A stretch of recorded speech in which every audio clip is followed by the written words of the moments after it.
The last message that 17-year-old Zion Foster sent before she disappeared stated that she was on her way home. The teenager told her mother and boyfriend that she was going out that night with her favorite cousin, something that she did at least twice a month. But when her mother sought him out for help finding her the next day, the cousin delivered some surprising news. He had not seen or spoken to Zion in years. Mother of 6, Ciera Milton, awoke on January 5, 2022, to find that her eldest daughter, Zion Foster, had not returned home the night before. Zion was a 12th grader at East Detroit High School and had just celebrated her 17th birthday in November.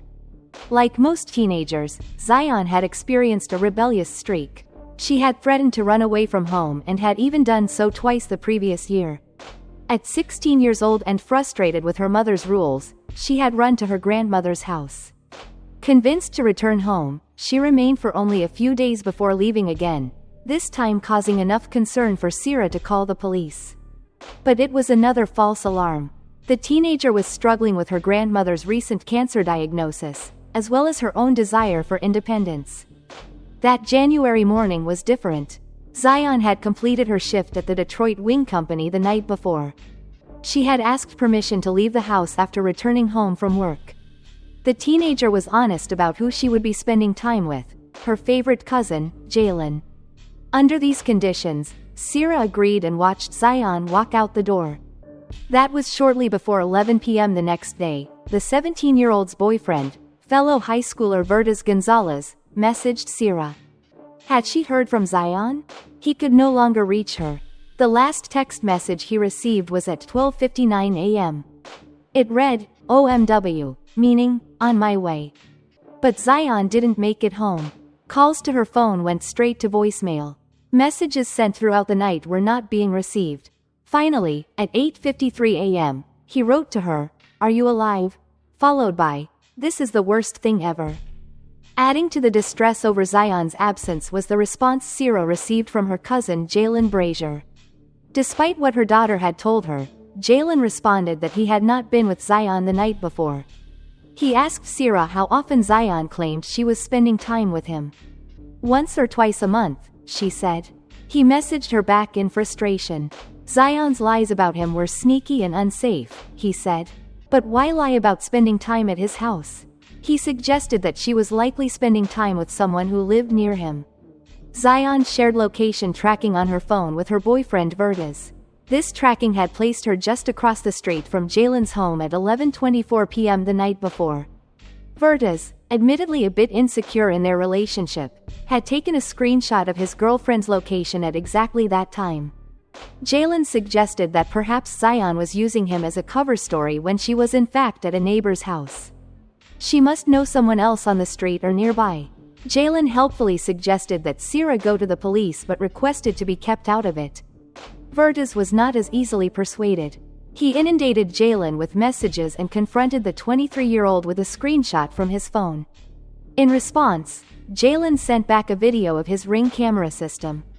There were no entries showing Zion at the house, he said. She was never there. East Point police were not inclined to take Ciera's missing persons report with any sense of urgency. Her daughter had a history of running away. According to the distressed mother, officers at the station did not mince words. The person that's over it now specifically said to us that, I'm going to be honest with you, we're taking this as she's a runaway. Receiving little support from law enforcement, she decided to take matters into her own hands. With the assistance of family and friends, a search effort for Zion was initiated in the following days. They distributed flyers, organized rallies, and communicated with the media. We need your eyes. The police need your help. That's right. We need your help. In the meantime, officers were eventually sent out to speak with Jaylin Brazier. Jaylin, Zion's self-professed favorite cousin, was actually first cousins with her former stepfather, meaning he was cousins with Ciera's ex-husband. At 23, he was a father of 2 young children and had a long-term partner, Katrina.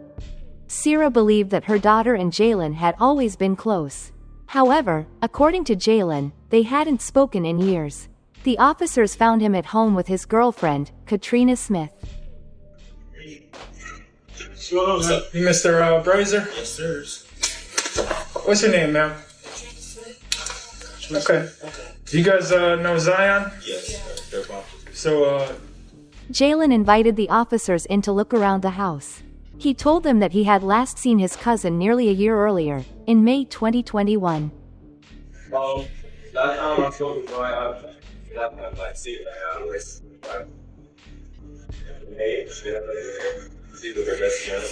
Jaylin continued to explain that it was Zion's mother and her boyfriend who seemed fixated on the idea that she had been with him that night. He had offered to show his Ring camera footage to Ciera as well. When she reviewed it, the mother believed there were gaps in the footage for the night of January 4th, suggesting that some entries had obviously been deleted. Never here, but her location did say she was here. And that house across the street. I was like, but she was never here. I don't know. But anyway, I got cameras to show her that she was never here.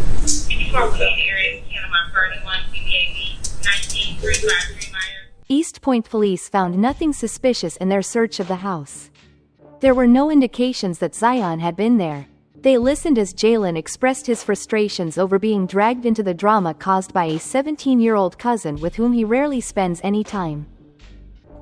The times when I left is when I took her to work and we came back, went to get gas. Just basically showing this girl was never in my house. So we believe you, man. And she's known to be a runaway. Like she's ran like 4 times, and every time she got some dude's house. Her mom knows this. Her mom's just playing it a certain way, and it's making me so fucking uncomfortable. She's known to be a runaway? Yes, I would assume you guys would know that. Not saying like you're not doing your job, just assume she would tell you the damn information. Well, no, we know. Appreciate it. Alright guys, enjoy the rest of your night. Jaylin may have been fooling the East Point police at this stage, but not Ciera Milton. She did indeed watch to see who her daughter left with from the house. She often greeted Jaylin herself in the driveway when he came by to collect her. She knew he was lying. He told me he hadn't seen or been in contact with her for 3 years. Which is impossible when you were in my driveway and gave me a hug.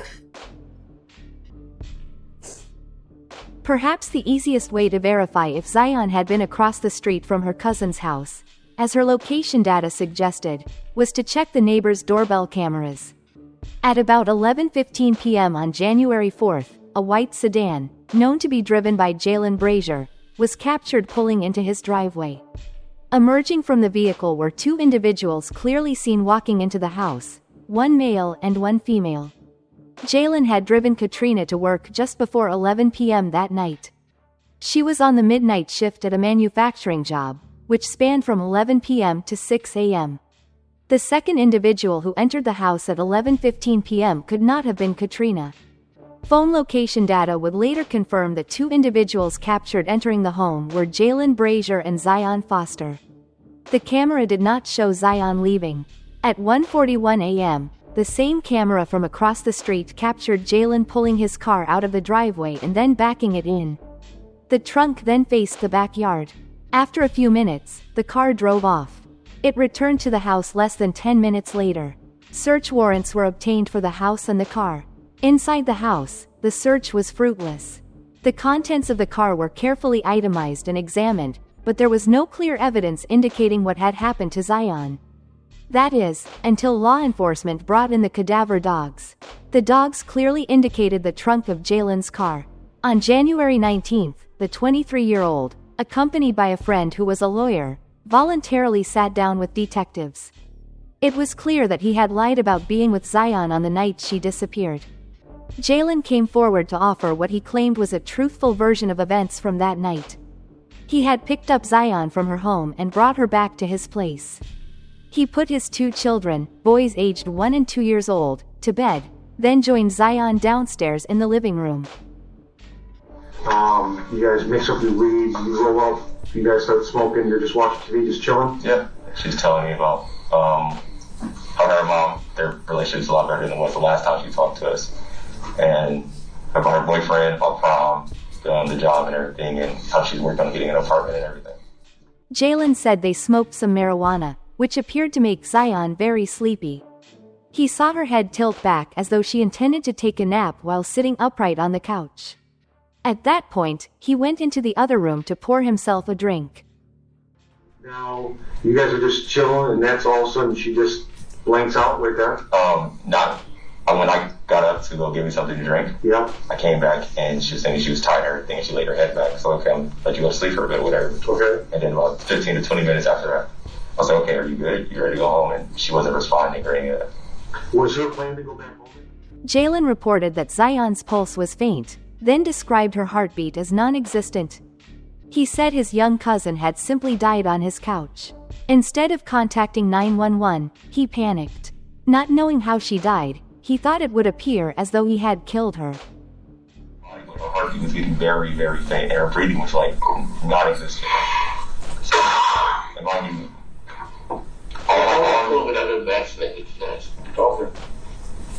I smoked. All we had was weed, normal marijuana. So I freaked out. I'm like, okay, well, this looks terrible. This looks very bad. I didn't know what to do. So I took her, I put her into my trunk, and I put her in my trunk. Okay. In my car. And I took her to Highland Park and put her inside of a trash can, and then I left.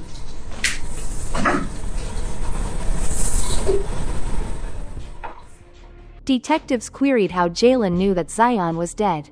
According to his story, the 17-year-old had inexplicably and very abruptly stopped breathing. The head's back on the couch. Either she's still alive at that point. He's probably just high or whatever, from the weed. And then you start shaking her.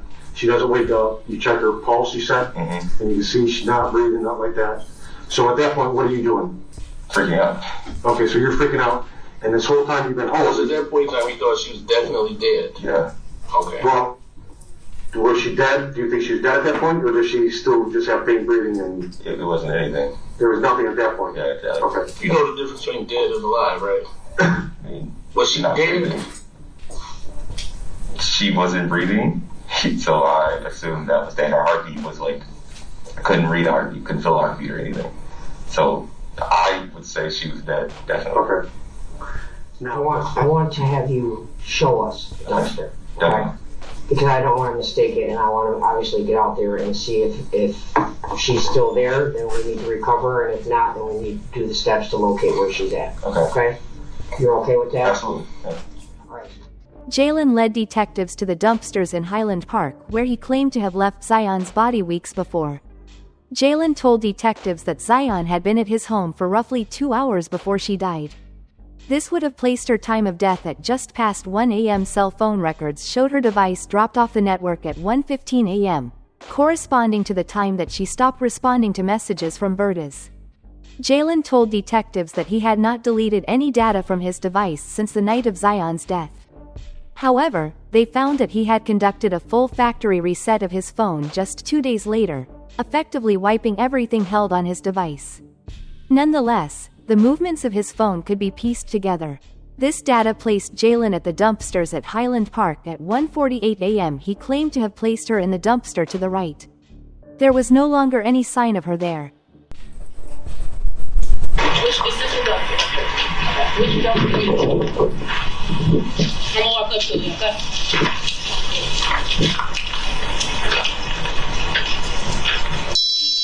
This dumpster. Yeah. It was already open. It was already open? Yes. Did you close it? Yes. You closed it? Yes. Where did you park your car? Right by it, right in front of it. I'm sorry. I said right in front of it. Did you back into it or did you pull forward? So you were side by side? Okay. He said that my baby just died. And then that he threw her in a dumpster.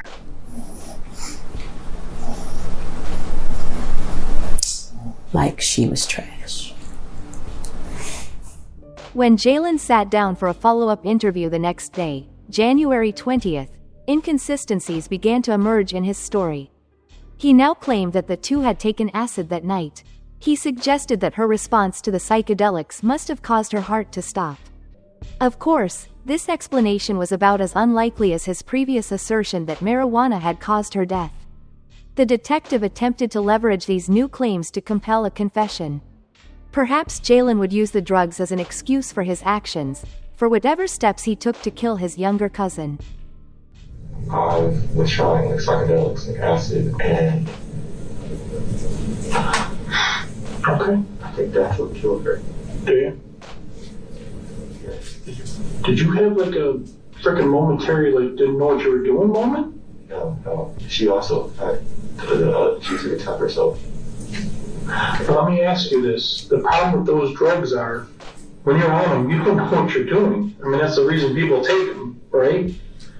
Did you do something when you were, because again, I'm trying to figure this out, and that would make complete sense. When you dropped acid, did you have, I'm not saying it's okay, but... I was completely comforted. Completely. I just think, I don't know if the effect for her was positive, or because I know it does a lot in your brain. And like, yeah, it does a lot.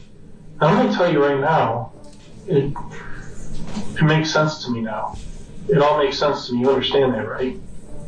Because I'm sitting here trying to figure out how this nice young guy, Jay, could ever hurt anybody. But it makes sense to me now. It's not you. That's not Jay at that point. You understand that, right? If you did something under the influence, that I need to know that, because that's a big difference, and I can understand that. That I can appreciate. The detective failed to elicit a confession. Without this admission and without locating Zion, there was not enough evidence to proceed with an indictment for murder. Jaylin was placed under arrest and held in custody for one count of lying to the police.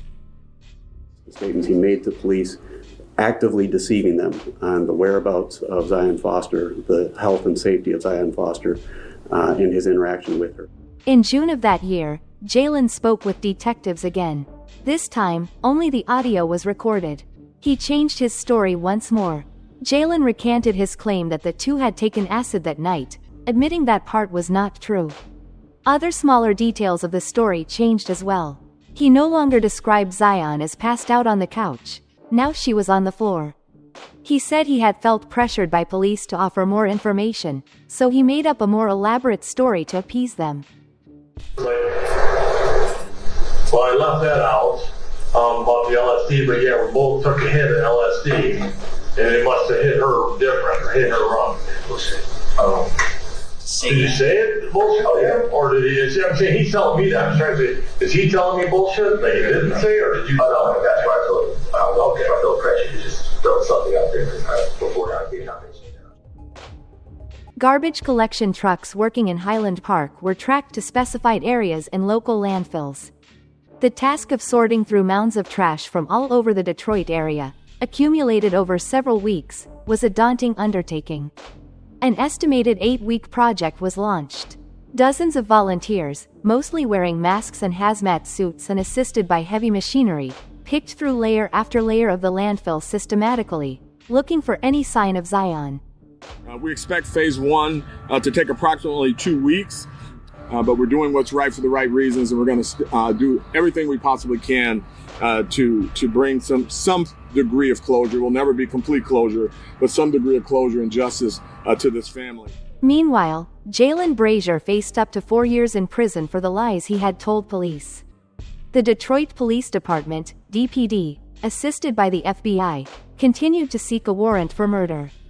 Jaylin pled his case to the judge at his sentencing. One, I did turn myself in. Yes, I lied, but I was not in the right state of mind. There was no way for me to prepare for a situation like that. I was scared.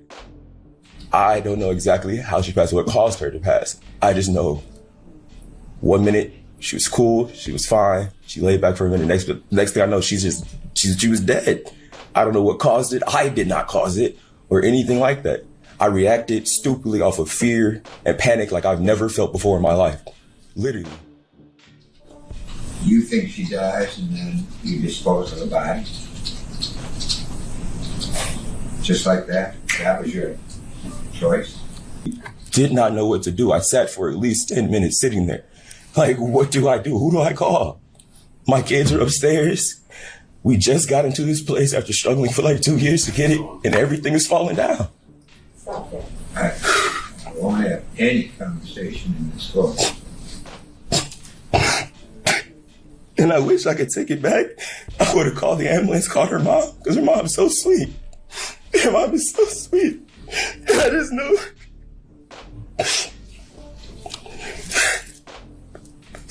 I wish I could take it back. Nobody'd be in the situation. At the very least, they'd be able to be like, okay, this happened, confirm this. And everybody has some sort of peace right now, you know? But Jaylin Brazier was sentenced to 23 months in prison. His phone calls home to his girlfriend Katrina and other family members were monitored closely while he was in custody. Occasionally, he would use another inmate's calling code to make his phone calls in a failed attempt to keep his conversations private. He was also in possession of a prohibited cell phone, which he used to exchange thousands of messages with Katrina. Repeatedly, Jaylin would ask if anything major had happened. This seemed to be a poorly concealed attempt to ask whether the massive search of the landfill had located anything or anyone. There, the most logical and possible one, right? Is that there's nothing major or new, and due to that, there's a last effort to put together any types of anything. And that's basically the most logical thing that I came up statistically. So, I do want you to know, keep your head up. Don't say nothing. You could be of course. Baby, stop talking. I know, I'm just saying. I don't want you speaking on certain things. Jaylin's concerns over the search for Zion were telling. If his story were truthful and she had died abruptly from an unknown and nonviolent cause, then there would be every reason for him to want her found. Finding Zion would exonerate him. The quicker, the better. Wishing her to be found should also be the sentiment of a loving cousin. Curiously, over and over again, he expressed his relief that no major developments had occurred in the search. As the final days of the landfill project drew near, he referred to it as a search for COVID. Yeah, just relax. Today is the first, tomorrow's the second. That's what, it was to stop the COVID thing in here. I'm searching for COVID essentially. So, you know, usually you usually get an update before that. So, but actually nothing. So don't worry about nothing. Jaylin served just over 9 months before being granted early release. He had been placed in a special 90-day incarceration program. This boot camp is designed like a military program, allowing inmates convicted of certain crimes to better themselves while inside, and in turn, they are rewarded with early release. It had been nearly a year, and Zion had not been found. An indictment for murder had not been sought, and now the prime suspect returned to his home and his family. Why is this man free? What? I can admit to this and still be let free. Jaylin Brazier's freedom was short-lived. On the 13th of June, 2023, after a year-and-a-half investigation, the DPD was finally granted a warrant for his arrest. Detain you real quick, I'll verify your identity, your license and all that. Yeah, figure out who you are, man. You drive around your license, man, you know? Yeah, I got him up that. The 24-year-old would face charges of second-degree murder, as well as tampering with evidence. Upon his arrest for Zion's murder, 2 additional cell phones were taken. Despite the factory reset that he performed on his device, investigators were able to retrieve some of the activity. His search history had been held in cloud storage. On January 7th, 3 days after dumping her cousin's body in a dumpster, Jaylin performed a handful of Google searches. Are garbage trucks also compactors? What is the force of a garbage truck compactor? How do police get your phone history? And how do you know if police are watching you? In addition to these incriminating searches, investigators found that in the months before the incident, Jaylin had performed a number of disturbingly suggestive searches for pornographic content containing the words cousin and step-cousin. Experts were able to retrieve the video results of these searches, some of which were reportedly very violent and graphic in nature. As the case approached trial, a preliminary hearing offered more insight into the additional evidence that had emerged since Jaylin's release. This hearing also may have offered Jaylin's defense team a new theory. At the hearing, Verdes Gonzalez testified that he believed his girlfriend was taking regular medication for epilepsy. He told the court that Zion had told him she had seizures and that without her medication they became more frequent and severe. On one instance, Verdes saw Zion become momentarily faint, slouching forward before regaining her composure after just a few seconds. This episode, he believed, could have been a seizure. Have you ever seen her have a seizure? I think so. Yes. Okay. And while she was having a seizure, explain to me what happened. Just like a little pass out. Like that's it. Like quick little seizure. Like. And she would pass out. Was she foaming at the mouth or no?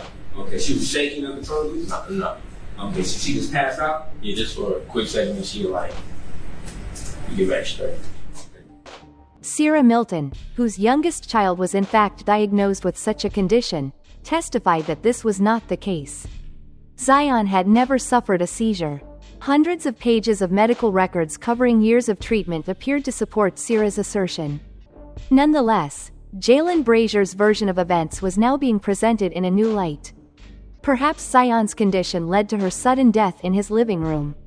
Maybe she had a seizure. Now, there are only two people who can say exactly what happened inside of the house that night. One of them is Zion, and she is gone.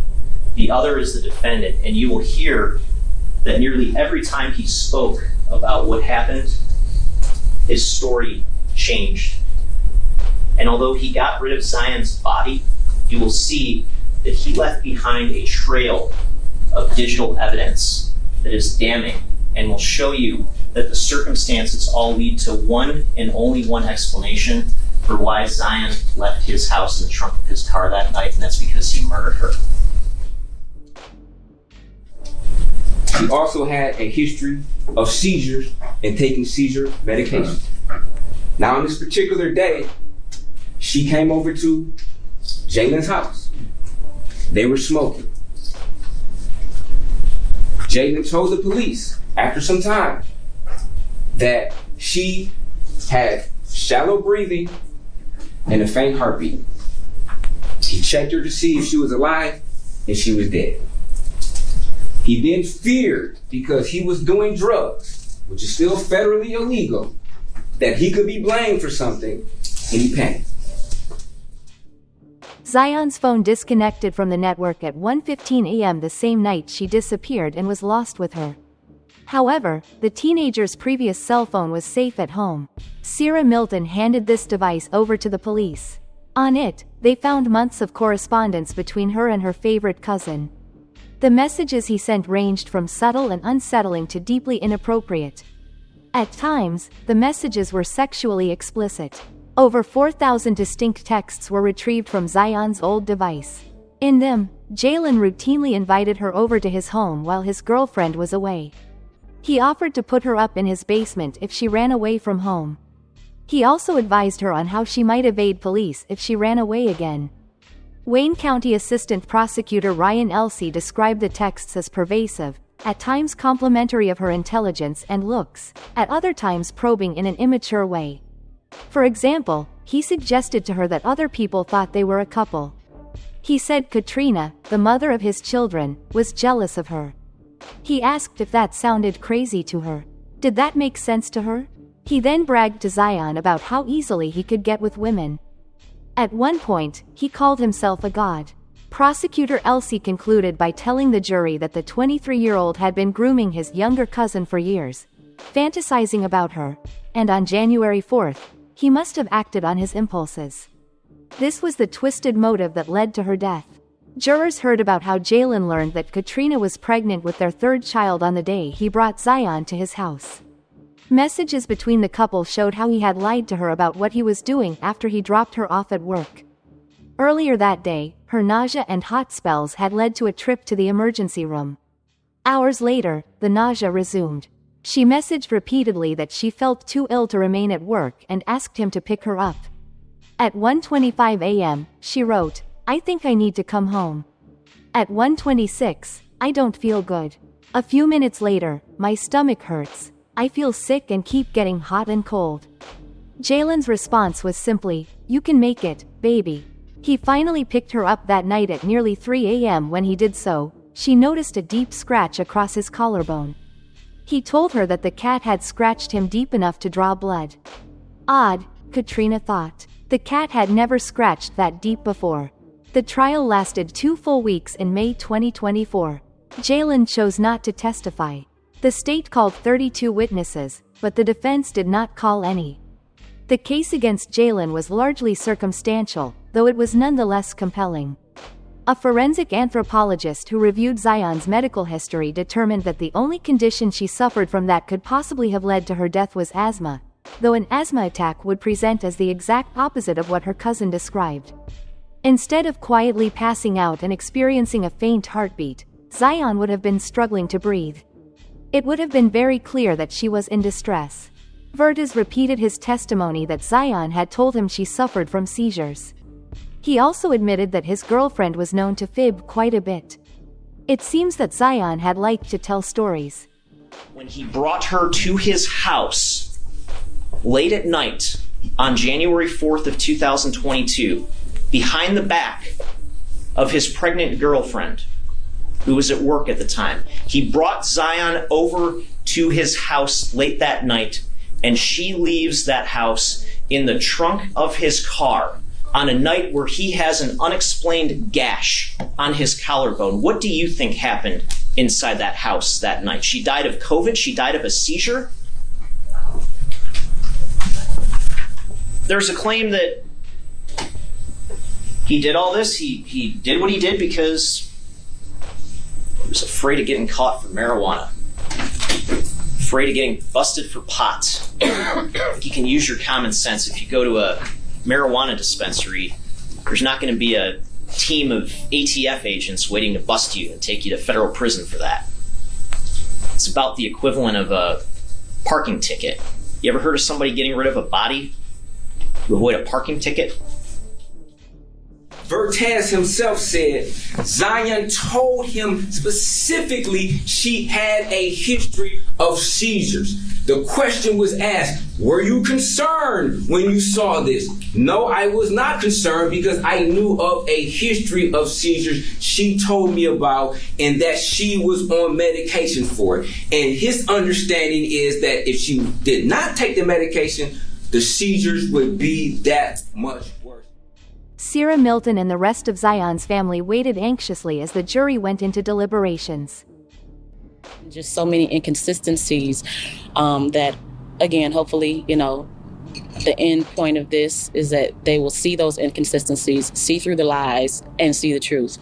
That he murdered my daughter, and he disposed of her with absolute disregard for her life. The jury returned in only 30 minutes. As to count 1, how do you find? Guilty. As to count 2, how do you find? Guilty. Now, ladies and gentlemen, please raise your right hand. At his sentencing hearing, Jaylin Brazier maintained his innocence regarding the murder. I know that the picture's already painted, of course, and once we get to have later on, it is what it is, to do. But Zion was not in any way violent. That wasn't hurt at all. I never said that I never wanted to apologize, but I never tried to apologize. That's not true. What I said is I know that my apologies were nothing because you can't change her. But what I did. Before announcing his decision on the length of the term that Jaylin would serve, Judge Donald Knapp outlined the convict's failure to accept any responsibility for the murder, the disposal of Zion's body, lying to police, and causing delays in the investigation through his deceit. He pointed out that Jaylin had left his 2 young children alone in the house, manipulated and lied to his family, and ultimately acted alone. According to Judge Knapp, it was unlikely that Jaylin would ever be rehabilitated. Jaylin Brazier was sentenced to 30 to 90 years in prison for the murder and another 5 to 10 years for tampering with evidence. These terms are to be served consecutively. My body was trembling, but man, when it was read, And it was just so matter of fact. I was so happy they saw. She was loved. She is loved. She was fought for. And this is the result. So I'm happy. I'm happy that in the end, this is justice. And for Jaylin, you thought you were smart. You tried to be slick. The people saw you for what you are. You ain't. And I hope you never get out. Zion Foster's body has never been recovered. Over 70 volunteers and law enforcement personnel searched the landfill for nearly 6 months before finally admitting defeat. As of the publication of this video, Jaylin remains at an intake facility in Wayne County, awaiting his placement in a general population prison. Thank you for watching this episode. If you enjoyed the content, please like, share, and subscribe to our channel. Don't forget to hit the bell icon to get notified about our latest updates. Stay tuned for more gripping stories from the world of crime. Until next time, stay safe and take care.